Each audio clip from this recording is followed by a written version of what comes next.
pontos importantes, se vocês me permitem. Fiquem à vontade. Intervir. Eu te dou essa moral. A gente tá falando de alguma coisa aqui sem usar termos que são relevantes. E esses termos foram deliberadamente banidos do Brasil por má fé.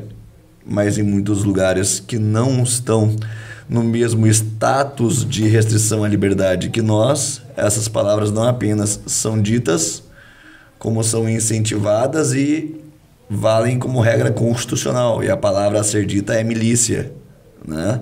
No Brasil, a gente teve a criminalização, sei lá qual que é a palavra certa. Sequestro do termo. O sequestro do termo milícia.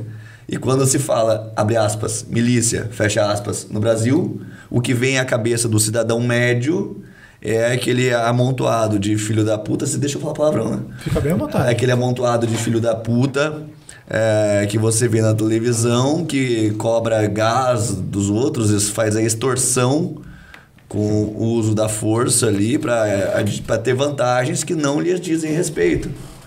E milícia não é isso. A milícia está presente na própria Constituição americana como um direito quase natural do cidadão. Você diz a americana dos Estados Unidos da América. Exatamente. Um direito quase natural do cidadão de se organizar para defender a sua comunidade, né? Então, assim, o Caruso usou um exemplo do cidadão indignado com a boca de fumo na região dele, e a gente tem uma visão que pode ser multifacetada em relação a essa ação. Mas é uma ação que é legitimada pela Constituição americana, por exemplo.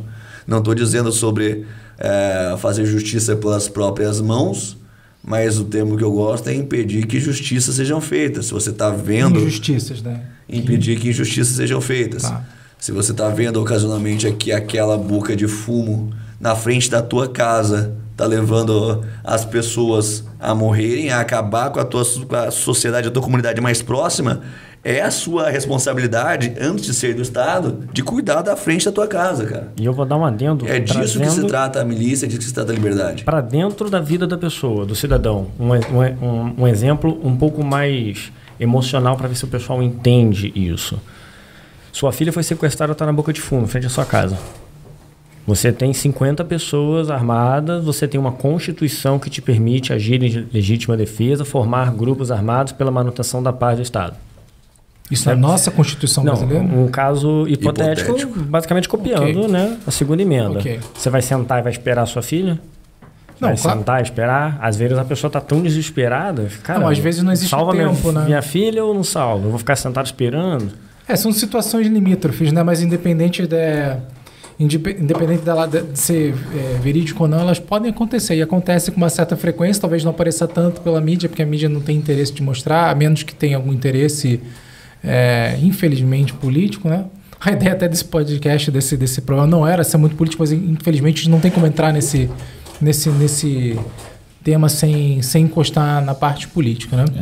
Para você ter ideia de como que é antigo, existe uma frase que Leonardo da Vinci escreveu que diz que que diz que aquele que não pune o mal comanda que ele seja feito.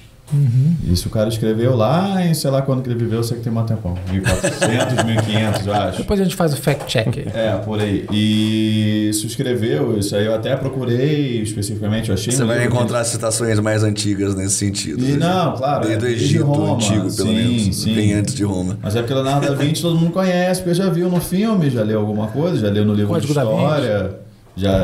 Essa pegada do sequestro da filha é uma porta de entrada para uma reflexão muito maior em cima de um perigo muito maior, que é o Estado.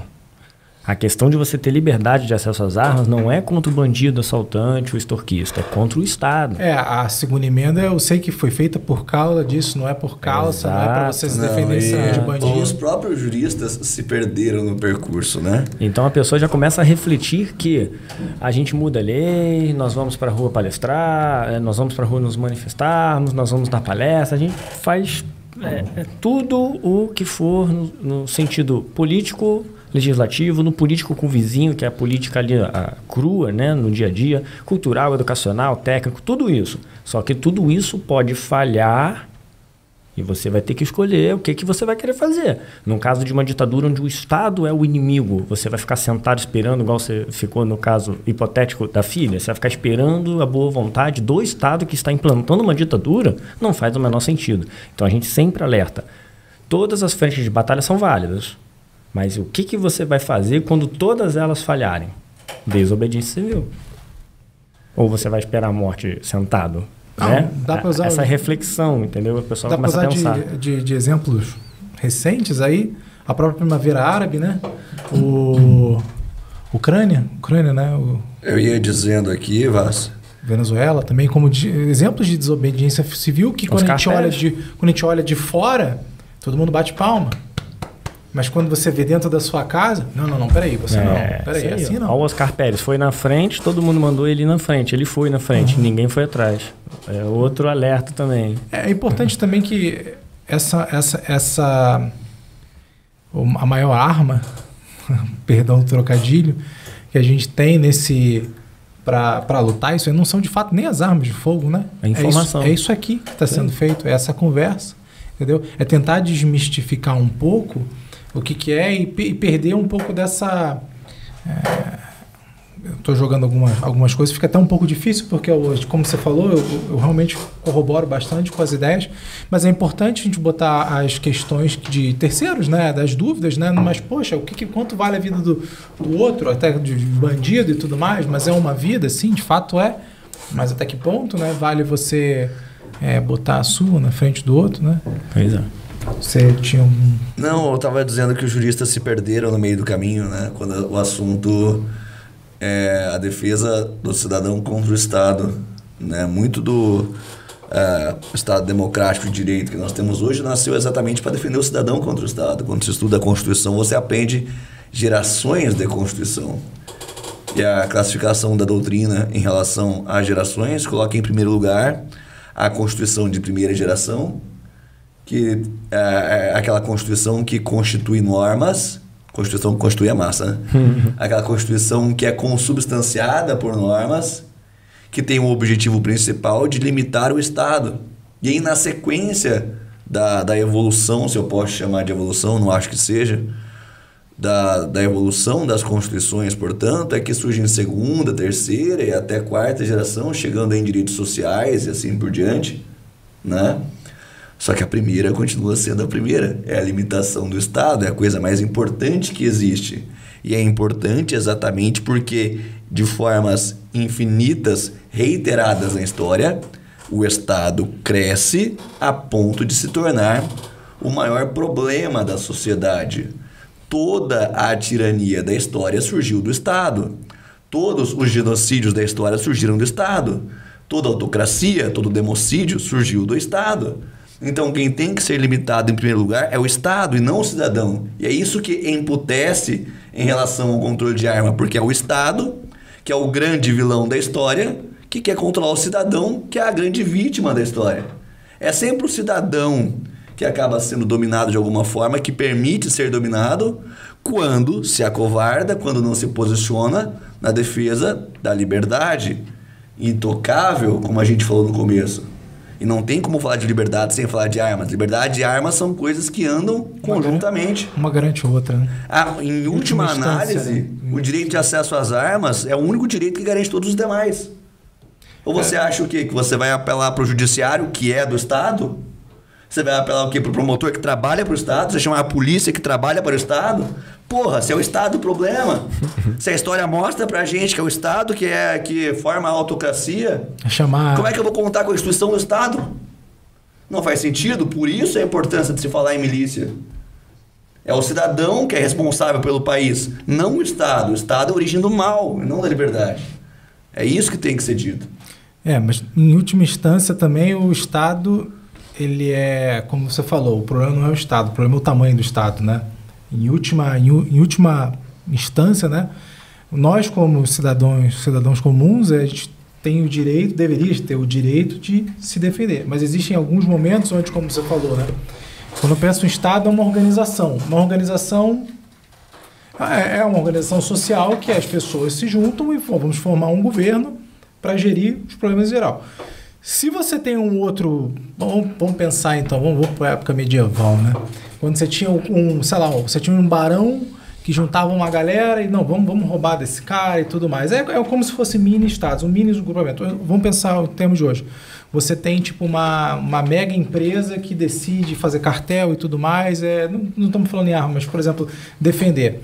Ou vamos usar o negócio, como você falou, você está querendo desmistificar a milícia, mas a milícia como o brasileiro entende hoje, que é um grupo de pessoas que não é milícia, você até me corrigiu, falou, facção criminosa. É uma facção criminosa travestida de milícia que põe o poder paralelo, que infelizmente acontece na nossa cidade, né? A gente tem dois poderes, né? No nosso estado lá no Rio de Janeiro, onde você tem um estado de lei e um estado paralelo, né? E os dois, cada um criam suas leis e a gente fica perdido porque a gente não pode fazer absolutamente nada, né?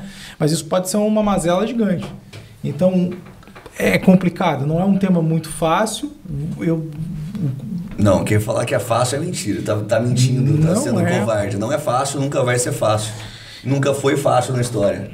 Não tende a ser fácil, o mundo não é pacífico, nunca foi. Não. Sabe quantos dias de paz você teve no século XX? Nenhum. Você teve um dia sem guerra no século XX inteiro. O resto é tudo porrada, né? O resto é guerra. Agora eu fiquei curioso. Não sei. Não tem. Mas a quantidade de dias de paz do século XX é um. Natal, sei lá. Você acha que a árvore da liberdade é regada com água? É regada com sangue de tiranos e patriotas, filho. Então a parada é a seguinte: a gente não pode enfeitar o pavão. A gente é enganado porque o lapso temporal de uma vida é muito pequeno frente à história. Sim. Então hoje no Brasil você tem aí pessoas de 70, 80 anos que, apesar de ter passado por ditaduras, no plural, autocracias no plural, tiveram relativamente tranquilidade de agir, porque não houve dentro dessa autocracia, desses governos, se eu posso chamar assim, o democídio. Mas poderia ter havido. O que é democídio? Democídio é a morte pelo Estado. É o Estado decidindo quem vive, quem morre dentro da lei. Sistematicamente. É o que mais existiu no século XX, ocorreu por 10 vezes no século XX. Morte pelo Estado, morte legalizada. Tipo o Holodomor na União Soviética, 21 milhões de mortos por fome nos campos de concentração. Democídio. É o Estado executando seus cidadãos. Parrini, então você ficou de me dizer o porquê do Instituto de Defesa e eu vou perguntar também o quando. Quando nasceu? Vamos lá. Nem sempre foi um instituto legalmente constituído, né? Ele começou como um movimento social chamado Campanha do Armamento.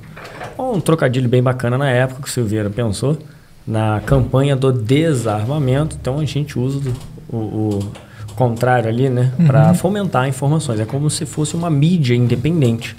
Foi um sucesso absurdo, ainda é. A página tem quase 500 mil de curtidas no Facebook.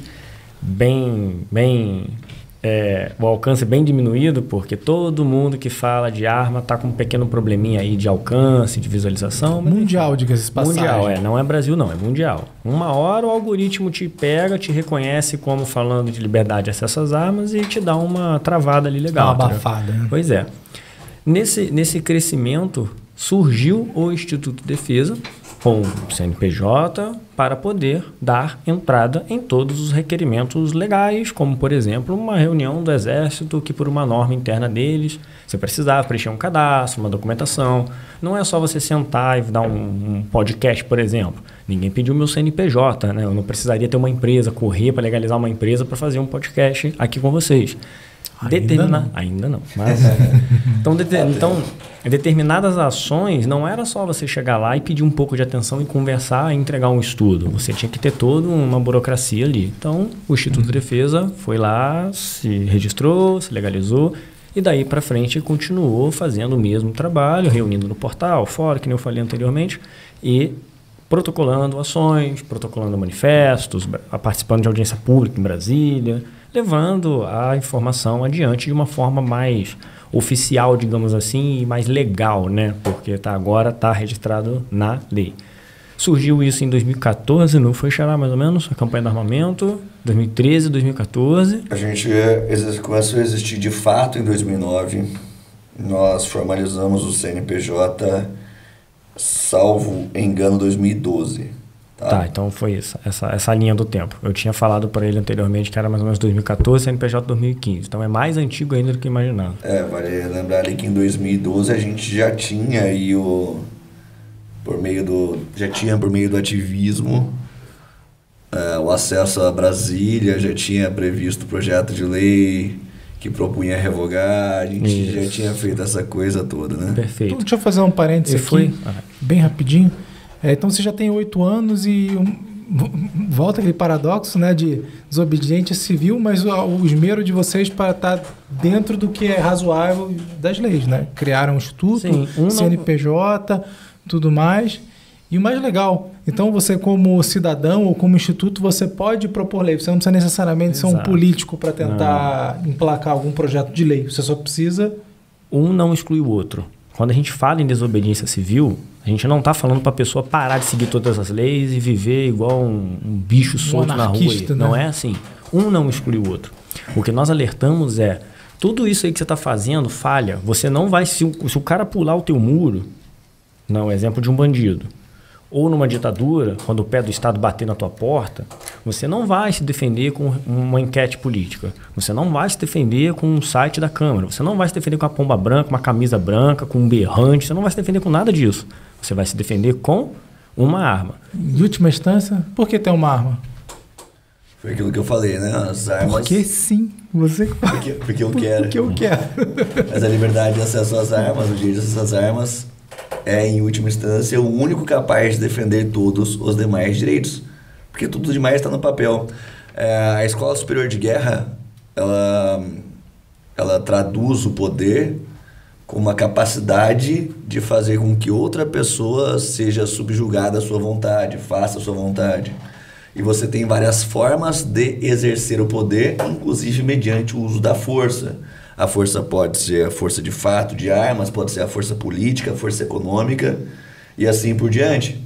Né? A gente tem que ter, nós como cidadãos e na própria organização de defesa, nós precisamos estar preocupados em todas as formas de exercício do poder.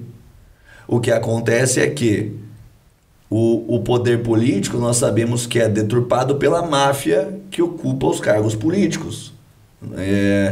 O poder econômico muitas vezes é detido por interesses escusos, empresas externas. No caso do Brasil, por exemplo, o desarmamento foi financiado pela Fundação Ford.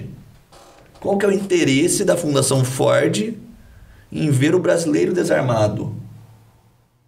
O que a Ford tem a ver com isso, cara? E nesse ponto surgiu o Instituto de Defesa. Eu tenho certeza que não é um interesse legítimo. Isso não era falado antigamente.